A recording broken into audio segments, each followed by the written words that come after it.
पति पत्नी को लेकर क्या कुछ नए नियम, बड़े फैसले आ चुके हैं, जानेंगे अपन इस वीडियो में। अगर आपकी शादी हो चुकी है या होने वाली है तो जरा ध्यान से, जी हाँ मेरा मतलब है कि शादी करने से पहले शादी के बाद होने वाली दिक्कतों के बारे में आपको जानना बेहद जरूरी है, वरना आप शादी करके फंस सकते हो। बिना सलाखों के पीछे गए आपको उम्र कैद की सजा काटनी पड़ सकती है, यानी आप मन ही मन दुखी रह सकते हो। ऐसे में जब कोई पति पत्नी बनता है तो आपको ये मान लेना चाहिए कि आगे चलकर आपके बीच में झगड़े भी हो सकते हैं, और अगर झगड़े हुए, दोनों के बीच तालमेल नहीं बैठ पाया, तो ऐसे में उसका नतीजा क्या निकलेगा, खामियाजा क्या भुगतना पड़ सकता है, इस बारे में आपको जानकारी होना बेहद जरूरी है। हालांकि कई लोगों का ये सोचना होता है कि जीत तो हर बार महिला की ही होनी है, लेकिन ऐसा नहीं है। यहाँ पर ये चीज भी क्लियर हो जाएगी, वीडियो के साथ आप अंत तक बने रहिएगा। लेकिन किन किन परिस्थितियों में आपके ऊपर दहेज मांगने का मामला दर्ज हो सकता है, किन किन परिस्थितियों में आपको जेब खाली करनी पड़ सकती है, और पत्नी को आप कहाँ तक क्या चीजें बोल सकते हो। एक सीमा, एक दायरा बना हुआ है, उससे ज्यादा अगर आपने बहसबाजी या फिर टीका टिप्पणी की तो उल्टे आप अपने पैरों पे कुल्हाड़ी मार सकते हो, यानी कि आपको कोर्ट के चक्कर लगाने पड़ सकते हैं, और तो और आपकी शादीशुदा जिंदगी तबाह हो सकती है। इस वीडियो को शुरू से लेकर लास्ट तक जरूर देखना। दोस्तों, आए दिन समाज, परिवार, दोस्त, रिश्तेदार के घर या फिर अपने आस पड़ोस के यहाँ भी पति पत्नी के बीच झगड़े अक्सर देखने को मिल ही जाते हैं, और कई बार तो मामला तलाक तक भी पहुँच जाता है कि मुझे आपके साथ रहना ही नहीं है, मैं तुम्हारे साथ नहीं रहूंगी या नहीं रहूंगा। तो आखिरकार पति पत्नी के बीच झगड़े होते क्यों हैं, और होते हैं तो उस पर कोर्ट का स्पष्ट बयान सामने आ चुका है। अगर कोई पति उसकी पत्नी की तुलना अन्य महिलाओं से करता है या उसे बार बार ताने मारता है तो उसे भी मानसिक क्रूरता माना जाएगा। हाई कोर्ट ने साफ कर दिया है कि आप अपनी पत्नी को बार बार ये चीजें नहीं बोल सकते कि फलाने की पत्नी इतनी अच्छी है, फलाने की पत्नी इतनी सुंदर है, या इतना काम करती है, या ऐसा कुछ कर सकती है, तू कुछ नहीं कर सकती है, वगैरह वगैरह। कोर्ट ने कहा कि पत्नी की अन्य महिलाओं से तुलना करना और पति द्वारा बार बार ताने मारना कि तू मेरी तुलना पर खरी नहीं उतर रही है, या मेरे अकॉर्डिंग तू फिट नहीं हो पा रही है, इसे भी मानसिक क्रूरता माना जाएगा। एक ऐसा ही मामला जब हाईकोर्ट में आया, एक आदमी ने फैमिली कोर्ट के तलाक देने के फैसले को चुनौती दी थी। महिला ने तलाक की याचिका दी थी जिसमें क्रूरता का जिक्र किया गया। जस्टिस अनिल के नरेंद्रन और जस्टिस CS सुधा की बेंच ने इसकी सुनवाई की, और कोर्ट ने कहा कि लगातार और बार बार पति द्वारा ये ताना मारना कि उसकी पत्नी उसकी उम्मीदों के मुताबिक नहीं है, साथ ही उसकी अन्य महिलाओं से तुलना करना निश्चित रूप से मानसिक क्रूरता होगी, और इसे एक पत्नी से सहन करने की उम्मीद नहीं की जा सकती। हालांकि कोर्ट ने तो दोनों को साथ लाने का प्रयास किया, लेकिन सफल नहीं हुए, और महिला ने भी कहा कि वह उसे लगातार ये कहकर प्रताड़ित करता था कि उसकी उम्मीदों के मुताबिक नहीं है, क्यूट नहीं है, सुंदर नहीं है, अन्य महिलाओं की जैसे तुम नहीं दिखती हो। तो ये चीजें महिला को बार बार निराश करती गई। फैसला देते हुए कोर्ट ने कहा कि जब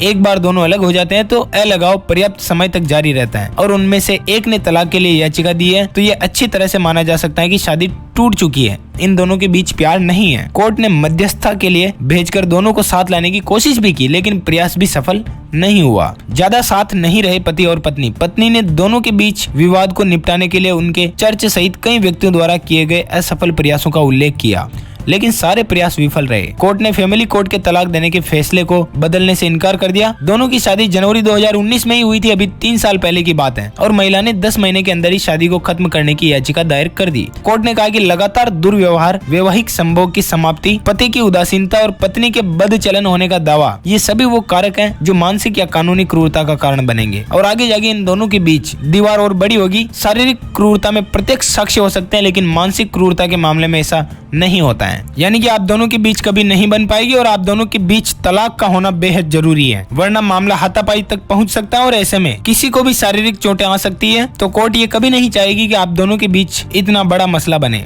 वहीं कोर्ट से एक और फैसला भी सामने आया। कई बार क्या होती है, कुछ महिलाएं ऐसी होती हैं जिनके कहीं और प्यार चल रहा होता है, ऐसे में वो पति के साथ रहना तो पसंद नहीं करती, लेकिन कोर्ट में उनके खिलाफ केस कर देती है ताकि पति से गुजारा भत्ता मिलता रहे। झूठा केस कि मुझे तो दहेज के लिए प्रताड़ित किया जा रहा है, मैं ससुराल नहीं रह सकती, या मुझे ससुराल नहीं रखा जा रहा है। तो ऐसे में कई बार कोर्ट जो होती है वो पत्नी को गुजारा भत्ता दिलवाती है। तो एक ऐसा ही मामला सामने आया। हाई कोर्ट ने कहा कि पति से मुआवजा चाहिए तो उसकी आय का सही ब्यौरा भी देना होगा। मौजूदा मामले में एक पत्नी वर्ष 2014 से मुआवजा राशि हासिल करने के लिए कानूनी लड़ाई लड़ रही थी। तलाक के बाद पत्नी को यदि पति से खर्चा अथवा मुआवजा चाहिए तो फिर उसकी आय का सही ब्यौरा भी देना होगा। पंजाब हरियाणा हाईकोर्ट ने एक मामले में फैमिली कोर्ट की ओर से 60 लाख रुपए मुआवजा तय करने के बाद राशि वसूलने के लिए पति की संपत्ति संपत्ति का सही ब्यौरा न देने पर याचिका खारिज कर दी। जस्टिस अलका सरीन ने फैसले में कहा कि मौजूदा मामले में पत्नी वर्ष 2014 से मुआवजा राशि हासिल करने के लिए कानूनी लड़ाई लड़ रही थी। राशि पाने के लिए पति की सही संपत्ति की जानकारी देनी होगी, जिससे संपत्ति को कुर्क करके राशि की वसूली की जा सके। पत्नी की तरफ से याचिका दायर कर कहा गया